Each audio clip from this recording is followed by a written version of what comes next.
का स्वागत है आपके अपने YouTube चैनल सोम अकेडमी पर। दोस्तों UP triple SC PAT exam 2021 की तैयारी। हेलो दोस्तों, आप सभी का स्वागत है आपके अपने YouTube चैनल सोम अकेडमी पर। दोस्तों UP triple SC PAT exam 2021 की तैयारी यहाँ पर आपको कराई जा रही है। उसी क्रम में मॉडल प्रश्न पत्र 5 लेकर हम आपके सामने हाजिर हैं।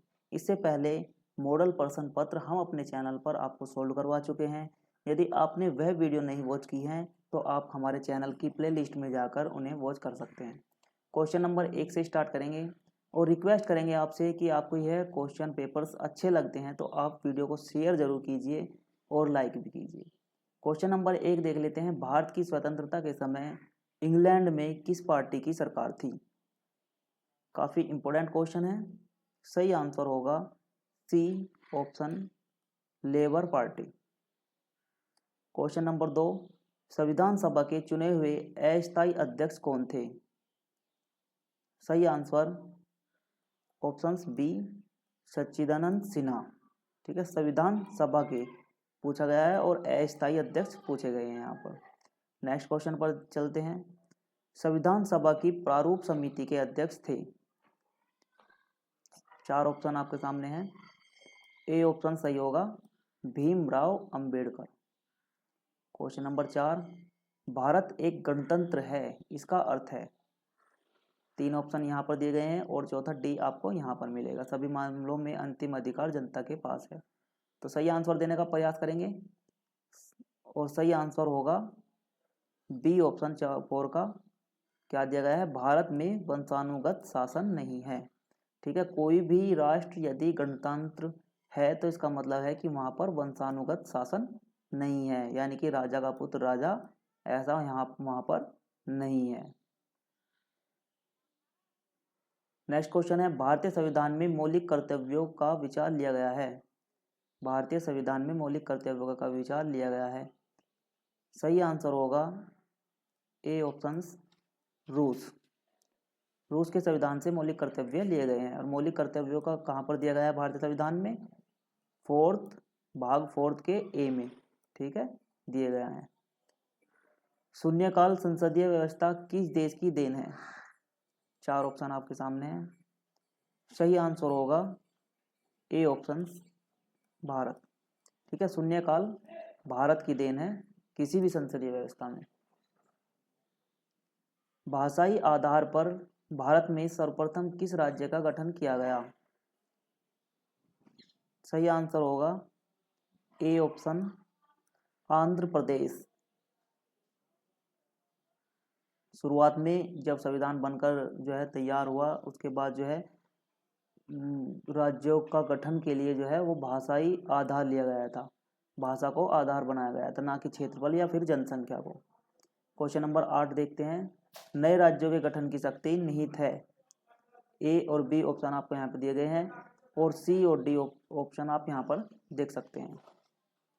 तो सही आंसर होगा यहाँ पर ए ऑप्शन, यानी कि संसद में। ठीक है, संसद किसी भी नए राज्य के गठन की शक्ति रखती है। क्वेश्चन नंबर 9 देखते हैं। यहाँ पर 9 में पूछा गया है, संपत्ति का अधिकार एक है। 4 विकल्प आपके सामने दिए गए हैं। सही आंसर होगा कानूनी अधिकार। ठीक है, संपत्ति का अधिकार अब फिलहाल में एक कानूनी अधिकार है, जबकि पहले यह क्या होता था, यह जो है आपके मौलिक अधिकारों का भाग होता था, लेकिन मौलिक अधिकारों से संपत्ति का अधिकार निकाल दिया गया। और इस तरीके से देखिए, सभी ने जो है 90% विद्यार्थी यहाँ पर गलती कर जाते हैं कि वे लिख देते हैं कि संविधान से हटा दिया गया। संविधान से ये हटाया नहीं गया है, केवल मौलिक अधिकारों से निकाल कर क्या है कि आपका कानूनी अधिकारों में यह सम्मिलित कर दिया गया है। नेक्स्ट आंसर पर चलते हैं। नेक्स्ट क्वेश्चन पर, क्वेश्चन नंबर 10 है, अस्पृश्यता का अंत किया गया है? अनुच्छेद यहाँ पर पूछा गया है, काफ़ी कॉमन क्वेश्चन है, आप आंसर देने का प्रयास करेंगे। सही आंसर होगा अनुच्छेद 17। नेक्स्ट क्वेश्चन है, संविधान के अंतर्गत मूल अधिकारों का संरक्षक कौन है? सही आंसर सुप्रीम कोर्ट। दोस्तों मैं आपको भी आंसर देने का जो है समय देकर चल रहा हूँ, इतने में आप जो है सोल्व कर सकते हैं और अपनी स्कोरिंग ये काफ़ी पर नोट कर सकते हैं। क्वेश्चन नंबर 12 देखते हैं। निम्नलिखित में से कौन सा राज्य नीति निदेशक तत्व है? ठीक है, राज्य का नीति निर्देशक तत्व है। नीचे दिए गए हैं विकल्प, सही आंसर होगा ए समान नागरिक संहिता। ठीक है, ये क्या है आपका नीति निर्देशक तत्व है। बाकी प्रेस की स्वतंत्रता अनुच्छेद 19, धर्म की स्वतंत्रता अनुच्छेद 25 और विधि के समक्ष समानता अनुच्छेद 14-15 में दी गई हैं। तो इस तरीके से जो है ये आपके मौलिक अधिकार हैं, जबकि ये आपका नीति निर्देशक तत्व है। क्वेश्चन नंबर 13 देखते हैं। नीति निर्देशक तत्व में पशुपालन संबंधित है, अनुच्छेद 48 और अनुच्छेद यहाँ पर दिए गए हैं 47, 46, 49। तो सही आंसर होगा, काफ़ी बढ़िया क्वेश्चन है यहाँ पर, अनुच्छेद 48। अनुच्छेद 48 में जो है आपका पर्यावरण भी दिया गया है और जो है आपका कृषि भी दिया गया है, जिसमें पशुपालन भी सम्मिलित होता है। क्वेश्चन नंबर 14 देख लेते हैं यहाँ पर। भारतीय संविधान भारत के राष्ट्रपति को अधिकार नहीं देता। 4 ऑप्शन आपके सामने है, पढ़ सकते हैं। सही आंसर होगा राज्यों के मुख्यमंत्री की नियुक्ति। ठीक है, राज्यों के मुख्यमंत्री की नियुक्ति जो है वो भारत के राष्ट्रपति को अधिकार नहीं है। वो किसे अधिकार है? राज्यपाल को। मुख्यमंत्री को जो शपथ दिलाते हैं वे राज्यपाल दिलाते हैं राज्य के। नेक्स्ट क्वेश्चन देख लेते हैं। क्वेश्चन नंबर 15, भारत के राष्ट्रपति को उसके पद से हटाया जा सकता है। 4 विकल्प आपके सामने दिए गए हैं। सही आंसर होगा डी विकल्प सही है, और यहाँ पर संसद द्वारा। देखिए, राष्ट्रपति को हटाने की जो एक प्रक्रिया है उसे महाभियोग कहा जाता है। ठीक है, महाभियोग कहा जाता है, और महाभियोग जो है वो कहाँ पर लाया जाता है? संसद में लाया जाता है, संसद के पटल पर लाया जाता है। तो इसका अधिकार किसे है? संसद को है। अगला क्वेश्चन देख लेते हैं। क्वेश्चन नंबर 16, निम्न में से भारत का राष्ट्रपति किसकी नियुक्ति नहीं करता? सभी यहाँ पर दिए गए हैं। सही आंसर होगा उपराष्ट्रपति। ठीक है, भारत का राष्ट्रपति जो है किसकी नियुक्ति नहीं करते? उपराष्ट्रपति की नियुक्ति नहीं करते हैं, बल्कि प्रधानमंत्री की शपथ, राज्यपाल, ठीक है, और मुख्य निर्वाचन आयुक्त, इनकी जो है नियुक्ति भारत के राष्ट्रपति करते हैं। क्वेश्चन नंबर 17 देख लेते हैं। लोकसभा में राज्य को किस आधार पर सीटें आवंटित होती हैं?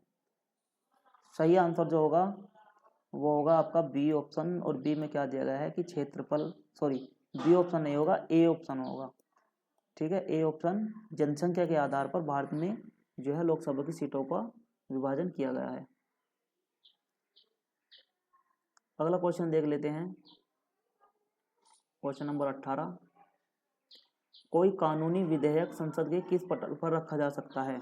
कोई कानूनी विधेयक है उसे संसद के किस पटल पर रख सकते हैं?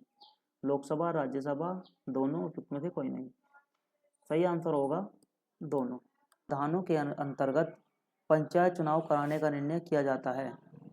4 ऑप्शन आपके सामने हैं।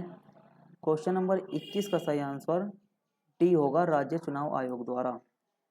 ठीक है, पंचायत के जो चुनाव होते हैं, त्रिस्तरीय पंचायत यूपी में गठित की गई है, और उनके जो चुनाव कराए जाते हैं वो राज्य चुनाव आयोग द्वारा कराए जाते हैं, ना कि जो है भारत के चुनाव आयोग द्वारा वे कराए जाते हैं। तो यहाँ पर ये याद रखने वाला क्वेश्चन है, और ये 90% क्वेश्चन आपसे पूछा ही जाना है। अशोक मेहता समिति ने पंचायती राज के लिए किस प्रतिमान की संस्तुति की थी?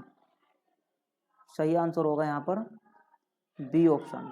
ठीक है, अशोक मेहता समिति ने 2 स्तरीय पंचायत की जो है संस्तुति की थी। 3 स्तरीय पंचायत की संस्तुति जो है बलवंत राय मेहता समिति द्वारा की गई थी। वह राज्य जिसने सबसे पहले पंचायती राज को स्वीकार किया। ऑप्शन आपके इधर दिए गए हैं, अब देख सकते हैं यहाँ पर। सही आंसर जो होगा वो होगा ए ऑप्शन, राजस्थान। ठीक है, पूछा गया है लोकहितवाद की संकल्पना का प्रारंभ सर्वप्रथम किस देश में हुआ था? 4 विकल्प आपके सामने दिए गए हैं। सही आंसर होगा डी, भारत। ठीक है, लोकहितवाद यानी कि PIL, ये सबसे पहले जो इसकी प्रक्रिया शुरू की गई है वो भारत द्वारा शुरू की गई है। क्वेश्चन नंबर 25 है, और पूछा गया है भारत पर प्रथम यूनानी आक्रमणकारी कौन था? प्रथम यूनानी आक्रमणकारी जो थे वो था दारा फर्स्ट। ठीक है, दारा फर्स्ट प्रथम यूनानी आक्रमणकारी था, और जो प्रथम मुस्लिम आक्रमणकारी थे वो था मोहम्मद बिन कासिम। ठीक है, मोहम्मद बिन कासिम प्रथम मुस्लिम आक्रमणकारी था। नेक्स्ट क्वेश्चन देखते हैं यहाँ पर। विश्व का सबसे बड़ा महाकाव्य है। 4 विकल्प आपके सामने दिए गए हैं, कॉमन क्वेश्चन है, पूछा जा सकता है। सही आंसर होगा बी ऑप्शन महाभारत। महाभारत जो है विश्व का सबसे बड़ा महाकाव्य है। 10 राज्य युद्ध लड़ा गया। सही आंसर होगा सी ऑप्शन, सुदास व 10 राजाओं के बीच। सुदास व 10 राजाओं के बीच जो है ये लड़ा गया। क्वेश्चन नंबर 28 देखते हैं। सिकंदर महान के गुरु का नाम क्या था? सिकंदर महान के गुरु का नाम यहाँ पर पूछा गया है। काफ़ी इंपॉर्टेंट क्वेश्चन आपके लिए चुन के रखे गए हैं दोस्तों। वीडियो को लाइक जरूर कीजिएगा और वीडियो को शेयर भी कीजिएगा, जिससे हम ऐसे प्रैक्टिस सेट बनाने के लिए प्रेरित हों। और दोस्तों देखिए, बहुत मेहनत लगती है इन्हें बनाने में। यदि आप इसे लाइक करते हैं तो हमारी मेहनत वसूल हो जाती है। तो सही आंसर जो होगा यहाँ पर वो होगा आपका सी ऑप्शन, चाणक्य। ठीक है, सॉरी, क्या पूछा गया था यहाँ पर? एक बार क्वेश्चन को दोबारा दोहराते हैं। सिकंदर महान के गुरु का नाम क्या था? सिकंदर महान के गुरु का नाम पूछा गया है। सॉरी, आंसर गलत हुआ। ठीक है, यहाँ पर ना सही आंसर जो होगा वो होगा ए ऑप्शन, अरस्तु। चंद्रगुप्त मौर्य के गुरु का नाम क्या था? चंद्रगुप्त मौर्य के गुरु का नाम आपको बताना है। यहाँ पर देख लीजिए, आप क्वेश्चन को ध्यान से पढ़िएगा। सही आंसर है उपयुक्त सभी, क्योंकि यहाँ पर तीनों नाम जो दिए गए हैं ये एक ही व्यक्ति के दिए गए हैं। ठीक है, तीनों नाम एक ही व्यक्ति के दिए गए हैं, तो यहाँ पर उपयुक्त सभी आंसर करेक्ट होगा। क्वेश्चन नंबर 30 देख लेते हैं। निम्नलिखित में से गणतंत्र शासन व्यवस्था नहीं थी। 4 जो है यहाँ पर क्या दिए गए हैं? महाजनपद दिए गए हैं। महाजनपद दिए गए हैं, इनमें से आपको बतानी है कि गणतंत्र आप समझ चुके हैं कि राजा का पुत्र राजू, यानी कि अनुवांशिक शासन नहीं होना चाहिए। तो सही आंसर होगा डी ऑप्शन, मगध। ठीक है, मगध में क्या था? राजशाही थी। तो दोस्तों यहाँ पर हमने आपको जो है 30 क्वेश्चन आपको कराए हैं। यदि आप इससे भी आगे के क्वेश्चन करना चाहते हैं तो कृपया वीडियो को लाइक और चैनल को सब्सक्राइब कीजिए। अगले भाग में हम क्वेश्चन नंबर 31 से आपको कराएंगे।